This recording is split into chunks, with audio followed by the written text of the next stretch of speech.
Здравейте, приятели! Как да използвате изкуствения си интелект и неговите функции най-добре, намирайки своята любима музика или превеждайки дадени текстове?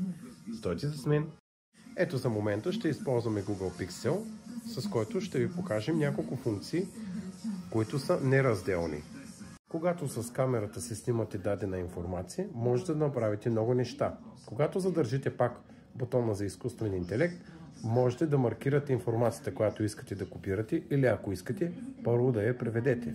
Ето, в момента може да преведете цялата информация, да маркирате информацията, от която вие имате нужда, и можете да я маркирате до там, до където вие имате нужда, да я откопирате и да я пратите там, където вие пожелаете. Следващата красива функция, от която съм сигурен, че ще кажете вау, това е как да се намерите любимата музика. В случая, вие си ровите TikTok и скролвате нагоре-надолу. Намирате една любима музика и искате просто или да я притежавате, или да я намерите веднага. Натискате продължително изкуствения интелект и натискате нотата. Когато натиснете нотата, той започва да изследва и моменталически ви намира песента, с която можете да разполагате и да си я пуснете на момента. Ето, примерно, имате някой текст, който искате да го преведете на вашия любим език. Какво трябва да направите? Натискате продължително дългата линия и натискате преводача.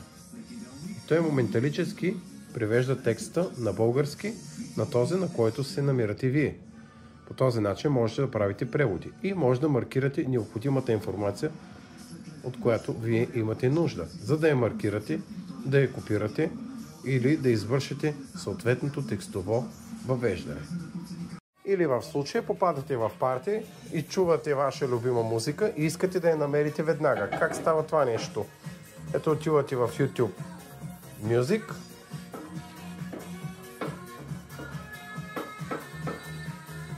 и отивате в търсачката и отивате, ето, забележете, в тази иконка.